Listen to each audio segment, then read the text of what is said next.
अब गौर गोपाल दास जी, मैं आपको उदाहरण देके बताता हूँ। हमारे यहाँ हनुमान जी को महाबली माना जाता है, वो शक्ति के पुंज हैं। और आप कहते हैं कि हनुमान जी को डिप्रेशन हुआ था, आप कहते हैं हनुमान जी ने आत्महत्या करने के बारे में सोचा था। महाबली हनुमान जी को ऐसा मैंने नहीं दर्शाया है, ऐसा वाल्मीकि महर्षि ने दर्शाया है। वाल्मीकि महर्षि ने इस बात को लिखा हुआ है संस्कृत श्लोक में कि हनुमान जी जब बैठे हुए थे, सीता मिली नहीं, जगह जगह पर सीता को खोजा, सीता जब मिली नहीं तो बैठे हुए थे, मायूस हो गए, डिप्रेस हो गए। क्यों? क्योंकि इतने कोशिश करने के बाद, इतनी एफर्ट लगाने के बाद जो चाह रहे थे वो मिला नहीं। क्या हमको नहीं होता ये? इतनी कोशिश करते हैं, इतनी मेहनत करते हैं, रगड़ते हैं अपने आप को, सीता नहीं मिली। हनुमान जी बैठे वहां और मायूस हो गए, सोचा कि मुझे अब आत्महत्या करना चाहिए। जानते हैं क्यों? क्योंकि किस मुंह से जाऊं प्रभु श्री राम के पास, किस मुंह से जाऊं सुग्रीव के पास जिन्होंने एक कार्य मुझे सौंपा था, किस मुंह से जाऊं मेरे माँ बाप के पास, इतना पैसा लगाया मेरे इंजीनियरिंग में, मेरी पढ़ाई में, किस मुंह से जाऊं जाकर कि ये मेरे से नहीं हो पा रहा, किस मुंह से जाऊं मेरे परिवार के सामने में। गुजरते हैं सब हम उससे। और मैं बताऊं आपको, महाबली हनुमान हमेशा महाबली रहेंगे जी, वो कोई कमी थोड़ी ना उनमें, हमेशा महाबली रहेंगे। लेकिन महाबली इसलिए नहीं है क्योंकि केवल पहाड़ उठाया, वो तो ठीक है जी। महाबली इसलिए क्योंकि खुद को उठाया। पहाड़ तो कोई भी उठा लेगा जी, खुद को उठाना ये महाबली होता है। तभी जब बैठे थे यूं, तो फिर सोचा अपनी जान लेकर मैं क्या ही हासिल कर लूंगा, कोशिश करूं तो हो सकता है एक और ट्राई तो बनता है। जब ऐसे सोचा ना, और आत्महत्या का वर्णन भी है, कैसे मरूं, समंदर में कूद के मरूं, आग लगाकर मरूं। ये संस्कृत श्लोक है जी, ये मेरी कहानी नहीं, मैंने किसी को बहलाया फुसलाया नहीं है। और तब ऐसी आंखें उठाई, दिख गई, ये अशोक वाटिका में मैंने खोजा नहीं है, सामने तो है अशोक वाटिका। और जब वहां गए तब सीता मिली जी। ये वाल्मीकि महर्षि का दृष्टांत है, मैंने कोई बात बता के नहीं। देखिए, आप लोग उसे कहते हैं कि गलत और सही के चक्कर में मत पड़ो जी। दर्द मिले हैं काफी मगर हमने मुस्कुराना नहीं छोड़ा, दर्द मिले हैं काफी मगर हमने मुस्कुराना नहीं छोड़ा। ख्वाब टूटे हैं कई फिर भी हमने जिंदगी से मुंह नहीं मोड़ा। रास्ते रास्ते मुश्किलों से भरे हैं, रास्ते मुश्किलों से भरे हैं फिर भी हमने चलना नहीं छोड़ा। जिंदगी के इन सारी मायूसियों और उतार चढ़ाव में हमने अपनी उम्मीदों से नाता नहीं तोड़ा। आप जानते हैं, अगर उम्मीद से नाता तोड़ जाए ना, तब मायूसी बहुत ज्यादा हो जाती है। When we lose hope is when we think of giving up our life. आप कहते हैं कि शराब मत पियो। हाँ जी। आपको क्या पता शराब में क्या होता है? एक शराबी बड़ी शराब पी के एक मंदिर के सामने से गुजर रहा था, और उस शराबी ने मंदिर पुजारी से पूछा, बताओ सबसे कौन बड़ा? तो पुजारी ने कहा सबसे मंदिर बड़ा। बोला मंदिर बड़ा तो फिर धरती पे कैसे पड़ा? तो पुजारी ने कहा धरती बड़ी। तो धरती बड़ी तो फिर शेषनाग पे कैसे पड़ी? बोला भाई शेषनाग बड़ा। बोला नाग बड़ा तो शिवजी के गले में कैसे पड़ा? तो बोला भाई शिवजी बड़े, शिवजी बड़े तो कैलाश पे कैसे खड़े? तो बोला कैलाश बड़ा मेरे भाई, तो वह कैलाश बड़ा तो हनुमान जी के हाथ पे कैसे पड़ा? तो फिर ये जो है पुजारी फ्रस्ट्रेट हुए जा रहा था। बोला तू बोल भाई, सबसे संसार में दुनिया में कौन बड़ा? वो बोला इस दुनिया में तो वो बूढ़ा जो एक पूरी बोतल खाली कर पे भी 2 टांग पे खड़ा। ये जो जोक है ये दूसरा वाला है जो हमको पूरा वायरल हो गया, इसके पीछे भी कुछ पॉइंट बोला था। वो तो लोग कहते हैं ना कि नशा शराब में होता तो नाचती बोतल। बिल्कुल बिल्कुल, मैं भी एक शेर सुना दूं सर जी। तौहीन न कर शराब को कड़वी कहकर, तौहीन न कर शराब को कड़वी कहकर, जनाब जिंदगी के तजुर्बे उससे भी ज्यादा कड़वे होते हैं। आपने पियो तो मुझे पता नहीं है। नहीं जी, अभी तक तो नहीं छुआ है और कभी छूने का इरादा भी नहीं है। एक संस्कृत में श्लोक सुनाता हूँ आपको, बहुत अच्छा सुभाषित था, पढ़ा था कभी। नैवं पश्यति जन्मांधः कामांध नैव पश्यति मदोन्मत्त न पश्यन्ति अर्थी दोषम न पश्यति। इसका अर्थ, नैवं पश्यति जन्मांध, जो जन्म से नेत्रहीन है वो देख नहीं पाएगा, फिजिकली देख नहीं पाएगा।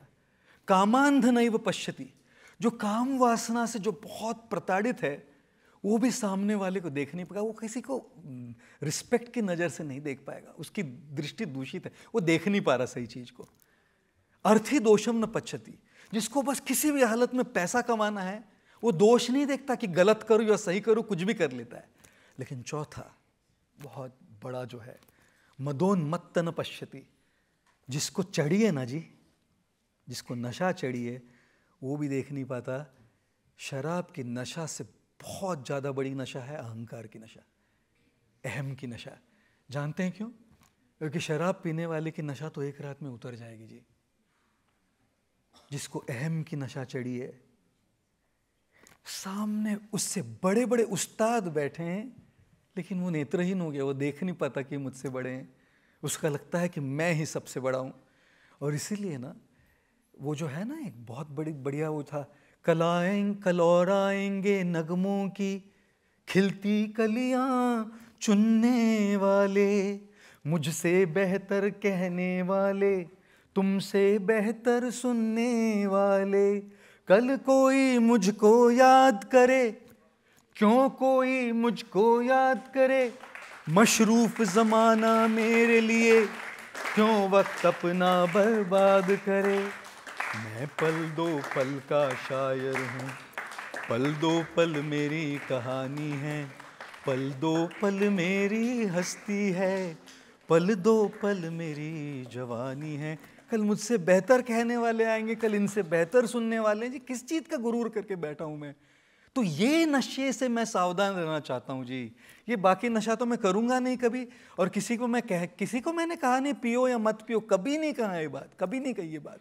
बस ये बात जरूर कहूँगा कि आत्म संतोष जब अंदर से ढूंढने लगे तो बाहर की वस्तुओं की जरूरत नहीं पड़ेगी। लेकिन ये नशा, गुरूर का नशा, इसको उतारना बहुत दिक्कत है जी। आप सबका सपोर्ट बना रहे, आप सब प्रार्थना करते रहिए कि इस नशे में हम चकनाचूर नहीं बने। आपको गुस्सा आता है? हाँ जी, बिल्कुल आता है। क्यों नहीं आता है? मैं इंसान हूँ। मैं सुना कि न्यूयॉर्क में किसने आपको मुंह पर कह दिया था कि आप नौटंकी करते हैं। जी देखिए, गुस्सा आना बड़ा सरल है ना। आप में से कितने लोगों को गुस्सा आता है? अरे थैंक यू जी।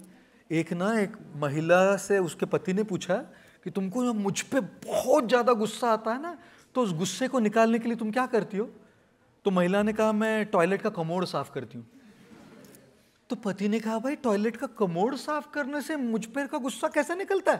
बोला, नहीं, आपके टूथब्रश से साफ करती हूँ। तो अगले दिन थोड़े स्पेशल इफेक्ट्स आपके में। सॉरी जी, सॉरी। लेकिन मैंने एक चीज सीखी है, रिएक्ट करने से तो सिचुएशन सुधर नहीं रही ना। तो सोच समझकर अपना रिस्पॉन्स देना बहुत जरूरी। थोड़ा वक्त दीजिए। जब दिमाग गर्म होता है तब आप कुछ ना कुछ बोल बैठेंगे, कर बैठेंगे। थोड़ा वक्त दीजिए, दिमाग को ठंडे होने के लिए थोड़ा वक्त दीजिए। जब इसने मुझे गाली गलौज कर दी थी, आके कुछ कुछ कह दिया था, नौटंकी कह दिया था, मैंने सबसे पहले अपने माइंड में कहा कि देखो भाई, इसने कह तो दिया है, ये अपने आप से पूछा कि इसमें कोई सच्चाई है? क्योंकि अगर फीडबैक में सच्चाई है तो सुधरना तो चाहिए ना। कोई अगर मुझसे आके कुछ कह दे, उस फीडबैक में अगर वास्तविकता है तो मुझे उसको सुधरना तो चाहिए। तो पहले मैंने अपने आप से ये बात कही। फिर दूसरा मैंने कहा, सच्चाई तो लग नहीं रही है जो कह रहा है इसमें। अच्छा, सच्चाई नहीं लग रही ना, तो ये प्रॉब्लम मेरा नहीं, ये प्रॉब्लम उसका है। दोस्तों, जब वो कुछ गुस्सा आके करता था ना, आप सोचिए वो कितना अनहील्ड है अंदर से। किसको हीलिंग की ज़रूरत है, किसको समझ की ज़रूरत है? कई बार सामने वालों को हीलिंग की बहुत ज़्यादा ज़रूरत होती है। मैंने उसके लिए प्रार्थना की, और प्रैक्टिकली, केवल हीलिंग करके नहीं चलेगा, प्रार्थना करके प्रैक्टिकली भी डील करना पड़ता है। एक बार की बात है तो छोड़ दिया जा सकता है, बार बार हो रहा है ना दोस्तों, तब छोड़ना नहीं चाहिए। तो आप कहाँ टैकल करते हैं इस्कॉन के लोगों को बांग्लादेश में मारा जा रहा है, इस्कॉन के मंदिर जलाए जा रहे हैं, आप तो कुछ नहीं बोल रहे। जी, आज प्लेटफॉर्म मिल रहा है, बोल दूंगा जरूर, है ना। देखिए, मैं आप में से कितने लोगों का भी झगड़ा हुआ है? अरे थैंक यू। आप में से कितने लोग शादीशुदा है, उनके झगड़े हुए घर पे? Thank you. आप में से कितने में से गर्लफ्रेंड बॉयफ्रेंड का झगड़ा हुआ है? रोज, थैंक यू। ये देखो, रोज रोज बोल रहे हैं। मैं कई बार कहता हूं शादी के पहले साल में ना पति बोलता है, पत्नी सुनती है। शादी के पहले साल में पति बोलता है, पत्नी सुनती है। दूसरे साल में पत्नी बोलती है, पति सुनता है। तीसरे साल में दोनों बोलते हैं और पड़ोसी सुनते हैं। इतना चीख रहे और चिल्ला रहे दोनों झगड़ा करने में। देखिए, कॉन्फ्लिक्ट कहाँ नहीं है जी, छोटे से छोटे घर से लेके देशों तक झगड़े चल रहे हैं। और मैं हमेशा कहता हूं कौन सही है और कौन गलत है, इसके चक्कर में पड़ने से ज्यादा क्या सही है और क्या गलत है वो देखना ज्यादा जरूरी है। हम कौन के चक्कर में पड़ जाते हैं और क्या को भूल जाते हैं।